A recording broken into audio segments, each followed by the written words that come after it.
Guys, I hope you're all doing good today. So if you notice that there's something different, it's, the way I have you placed now. The background, it's more at an angle. I'm actually using my clear desk as my filming desk just because it has so much space and I feel very comfortable with it. It's a little taller so my legs are not in the way if I have to cross my legs or anything like that. That has nothing to do with the video, but I just wanted to let you in on that little detail just in case you were wondering what looks different. So in this video, I'm going to be sharing with you my drugstore foundation collection, and I decided I would do my drugstore and higher end foundations in two separate videos just because in one video is just way too long. So I keep my foundations in this container and I just took out all the higher end foundations. I'll show you that in another video. I did tell you guys in a previous video, I think it was my makeup collection video, that I wanted to get into detail about every product that I have. So like foundations, blushes, bronzers, and all that. And the only products that I think I've done is single eyeshadows and I think palettes, but for some reason I don't think I did palettes. I think I did like a palette tag, and my palette collection has grown, so I do want to do an updated one for that. But right now we're gonna get right into the foundations, and I'm gonna get two out of the way. These two are the Maybelline Fit Me, and I have the regular or original one and this one that says Matte+Poreless. I know they have one that's purple and it's for like a dewy finish, which I wanted that one, but I remember they didn't have my shade. So from these two, I would say that I like the original one better, and I have heard a ton of people say that they prefer the poreless, the matte and poreless one, just because it works as a pore filling primer as well, like a 2-in-1 without you having to use a pore filling primer. But I didn't really like it. This is for normal to oily skin, and it didn't work out for me. To me, it just felt like it was just sliding on and it wasn't really giving me enough coverage. This one, on the other hand, is the original formula, and I really like this one because it's very smooth.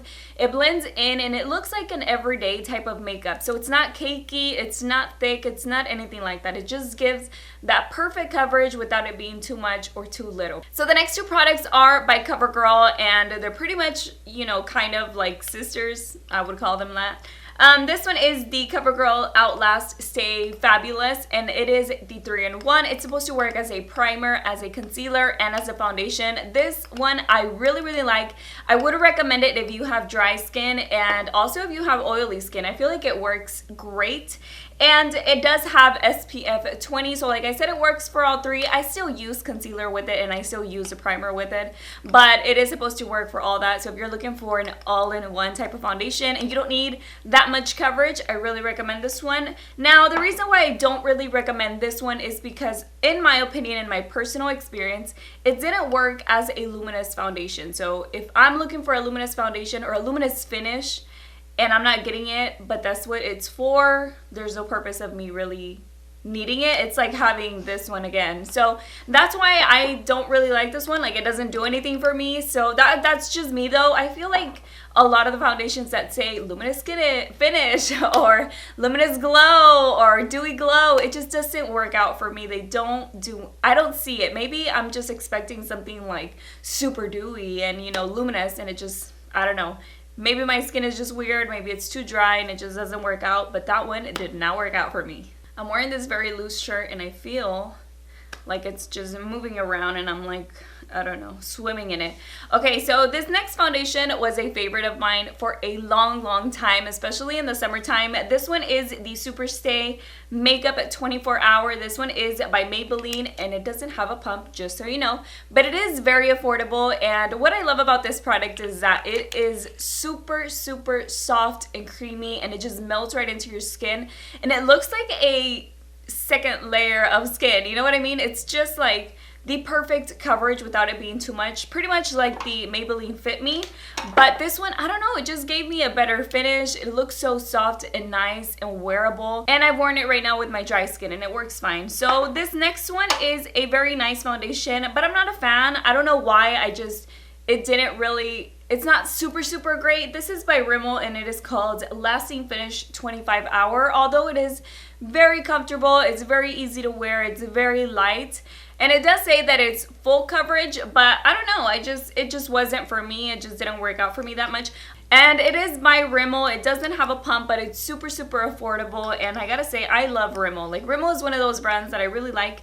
Like, Rimmel, L'Oreal, and Maybelline, I would say are one of my favorites. And Milani. Oh my god, there's too many drugstore favorites. You know, a lot of these foundations say that they're sweat proof and all that good stuff. And honestly, I don't know. And I never wore it for 25 hours. All I know is that I like it, but it's not like my favorite or anything. So, getting into some of the last ones, I would say that I do like this L'Oreal True Match LUMI, but again, it's not a foundation that gives me a luminous glow. And while I'm on it, I'm just gonna go ahead and show you this new one that I have. It is by L'Oreal. It's just the cushion kind, and I would say it's pretty much the same thing, except this one says that it has SPF 20, and this one doesn't say anything about having SPF. Now, this one, I love it because it gives such great coverage, but it doesn't give me the LUMI finish. This one also doesn't give me the LUMI finish, so I am kind of disappointed. I already tried it out, and I actually did a review on it, but the lighting in the video was so off that it just kept changing. I think it was the time of day that I was filming it, and it didn't work out, so I have to refilm it, but it wouldn't be like a first impression or anything. It's a review because I already used it, and I know what I like and don't like about it, but I'm gonna go ahead and just give you like a little overview of everything.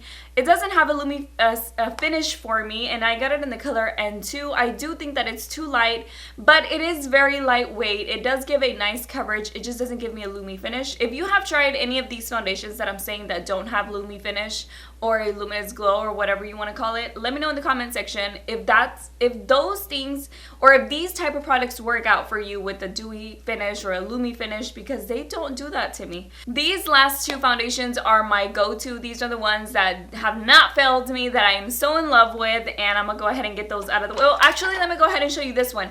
This is just a foundation that I have to mix in with my other ones to make them warmer. So I'm not really gonna talk about it because I don't know how it works all over my face. I don't use it for that. I just mix it in with other foundations. I showed you guys this in my January favorites, and it just has this little spatula thing that I use to just, you know, put in a few drops into my other foundations. Doesn't change the formula.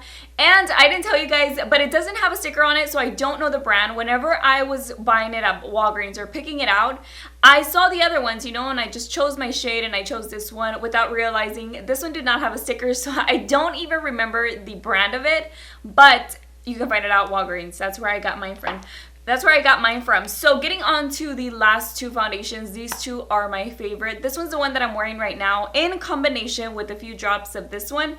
This is the Maybelline Better Skin Transforming Foundation, and I absolutely love this. It gives a great finish, it gives a great coverage, and I still use concealer and everything with it, but it is just great. It also has SPF. This one has SPF 15, and it's oil free, and I just gotta say I love it. I love it when my skin is dry, and I love it when it's oily, and this one doesn't make my foundation move around or transfer or anything like that. And this last one is the L'Oreal Infallible Pro Matte. This is another one. It's like I can't decide which is my favorite, but this one is the Infallible Pro Matte. Like I said, it's a 24-hour foundation. I've never used any of these foundations that long, and it's also buildable, so I do like that about it. I can do like a full face and have this foundation, and it just looks really nice and smooth. So that's why it's kind of hard for me to choose between these two, but if you're looking for a drugstore foundation, I would really recommend one of these two. So these are all of my drugstore foundations. I hope you guys found this, you know, somewhat entertaining or enjoyable, because I know it's just foundations and there's not like colorful swatches or anything. But I just wanted to get into detail about each one, what I liked about it, and what type of skin I think it would work for. And let me know in the comment section what other products you would like to see. Maybe you want to see my blushes or my bronzers or my lipsticks or whatnot. I guess I don't know if I should do the foundations, like the high-end foundations, so that way we don't have foundations back to back, you know what I mean? I don't know if it'll be too boring for you. You let me know what you want to watch. But yeah, let me know in the comment section what other product you would like to see next. I'm not going to do it right away, but I do write everything down, and I go down a list if I have requests from you guys. So that's it for this video. Again, I hope you enjoyed it. Don't forget to subscribe if you like what you see here on Beauty News. There is a red little subscribe button below, and you can just get notified every single time that I upload, and I will see you all in my next video. Bye.